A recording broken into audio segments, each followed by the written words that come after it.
এয়া হ'ল নপথাস্থিত কেন্দ্ৰীয় বাক্য মন্দিৰৰ চাৰিদিনীয়া কাৰ্যসূচী তৃতীয় তথা মঙ্গলবাৰ দিনৰ কাৰ্যসূচী হাইদাংগীত পৰিৱেশনৰ দৃশ্য।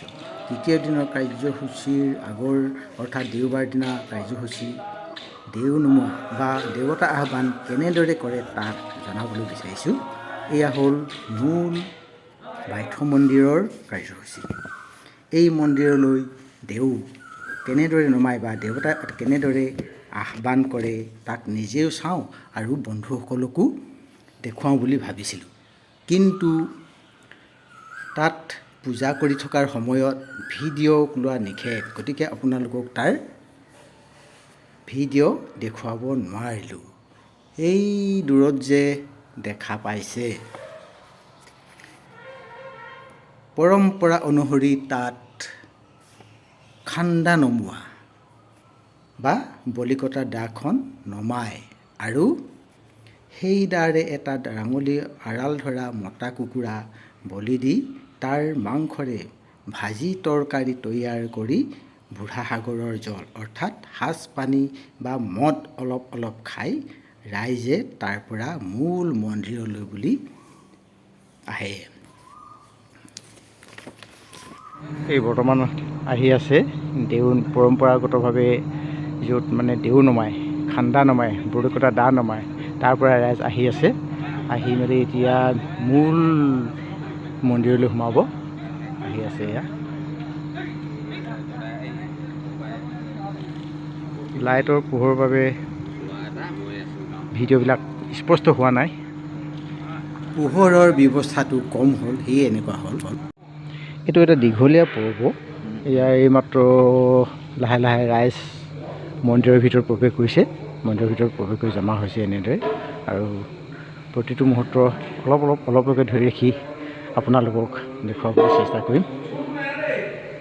পৰম্পৰা অনুসৰি দেৱতা আহ্বান কৰা ঠাইৰ পৰা ৰাইজে মন্দিৰত একত্ৰিত হৈ গজাই ডাঙৰীয়াক আহ্বান কৰে।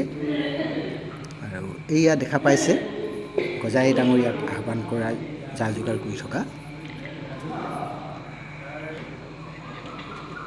আজি এই অনুষ্ঠানত ৰাইজ খুব কম, সমিতিৰ মানুহ আৰু অলপ চলপ ৰাইজ গোট খায়।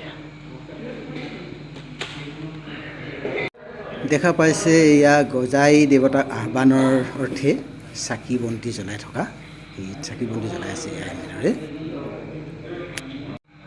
পৰম্পৰা অনুসৰি গজাই দেৱতাক আহ্বান কৰিবৰ বাবে এনেদৰে 9টা টোপোলা বান্ধে। এই টোপোলাত উলুখেই দিয়াৰো এটা বিশেষত্ব আছে। আগৰ প্ৰথম অৱস্থাত বলি বিধানৰ কাৰণে ফৰিংহে বলি দিছিলে বুলি কিনে কয়। ফৰিং বলি দিয়াৰ পৰা বৰ্তমানলৈ জুৰীয়া গাহৰি আৰু কণী দিয়ে, বগা কুকুৰা ৰঙা কুকুৰাবোৰ বলি দিয়ে পূজা পাতল কৰা হয়। এয়া টোপোলাবোৰ বান্ধি মেলি এনেদৰে আগবঢ়াই কেনে সেৱা সন্মান কৰা দেখা গৈছে এনেদৰে। ইয়াৰে প্ৰতিটো টোপোলা, ইয়াত 9টা টোপোলা বান্ধে। প্ৰতিটো টোপোলাৰ বিশেষত্ব আছে ইয়াত। ইয়াৰে টোপোলা 2টা বান্ধে খিৰিং ৰজা আৰু ফুল কোঁৱৰৰ বাবে, এয়া বন্ধা দেখা গৈছে। আৰু এয়া হ'ল মন্দিৰটোৰ বাওঁ ছাইডৰ চুকৰ খুঁটাটো। সোঁফালৰ চুকৰ খুঁটাটোত আকৌ 2টা টোপোলা বান্ধে। গজাই আৰু মনাই বুলি 2 ককাই ভাই বান্ধে। তাৰ পাছত ৰজাগুৰুক, আৰ্শীবিদিয়াক, গীত ঘাইক তেনেদৰে ভাগে ভাগে একোটি গীত ঘাই বুলি কেনে ক'লে বিশেষকৈ সৰস্বতীক বুজায় বুলি কিনে কয়। গতিকে তালৈ দি নিয়ে। আৰু তেনেদৰে বাকী থকা 2টা দেখিবলৈ পাব আপোনালোকে। বাকী 2টা টকা নমোৱা পৰ্বৰ বাবে ৰাজাগুৰুৰ ঘৰলৈ নি বৰঘৰৰ ভিতৰৰ পৰা টকাবিলাক আনিবলৈ যাব। এইয়া টোপোলা লৈ বৰ্তমান ইয়াত টকা অৰ্থাৎ হাইদাং গীত গোৱা সঁজুলিবিলাক নিবলৈ আহিছে। হাইদাং গীত গোৱা সঁজুলিবিলাক বাচি থকা দেখা গৈছে, কাৰণ বছৰত এবাৰহে হেৰি কৰে আৰু পিছত আকৌ থৈ দিবলৈ হয়। একেখিনিকে পুৰণা হৈ যায়, ঘূণে ধৰে, তেনেকৈ থৈ দিওঁতে গতিকে বাছি বাছি আনিব লগা হৈছে। তেনেকৈ আনে আৰু যিবিলাক থৈ দিওঁতে বেয়া হৈ যায় বা পুৰণা হৈ যায়, ঘূণে খায়, ঘূণে ধৰে, সেইবিলাক এৰি থৈ আহি এনেদৰে বাছি বাছি আনিবলগীয়া হয়, আনে আৰু এয়া সময় লাগে এনেদৰে বাছি বাছি আনোতে।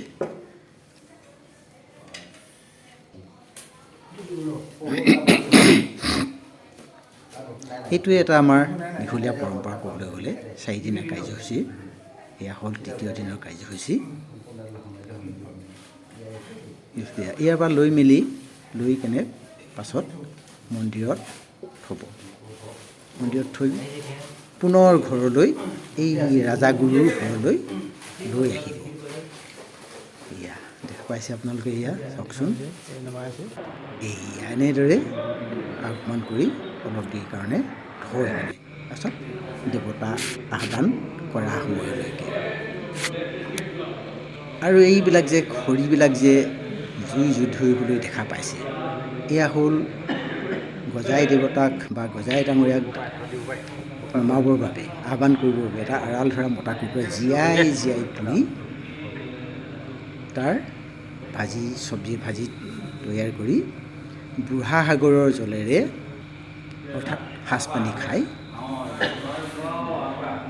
পূজা পাতল কৰি থকা হয়। এনেদৰে এয়া দেখা পাইছে এটা আঁৰাল ধৰা ৰঙালী কুকুৰা জীয়াই পুৰে। এইটো এটা পৰম্পৰা, জীয়াই পুৰে আৰু তাৰপিছত তাৰ মঙহেৰে চব্জি তৰকাৰী বনাই, এনেদৰে চব্জি কাটি চব্জি তৰকাৰী বনাই বুঢ়া সাগৰৰ জল অৰ্থাৎ নল চুঙাৰে দুচুঙাহে মাত্ৰ খায়। এয়া দেখা গৈছে চব্জি ভাজি তৈয়াৰ কৰি থকা, আৰু এয়া খোৱাৰ ব্যৱস্থা কৰি থকা হৈছে। আৰু সেই দিনটোতে অকল সেই মন্দিৰত মদ ব্যৱহাৰ কৰে, তাৰপাছত নকৰে। এই গজাই ডাঙৰীয়াক আহ্বান কৰাৰ দিনাই এনেদৰে সকলোৱে অলপ বুঢ়া সাগৰৰ জল খায়। এনেদৰে পৰম্পৰাটো বৰ্তমান বজাই ৰখা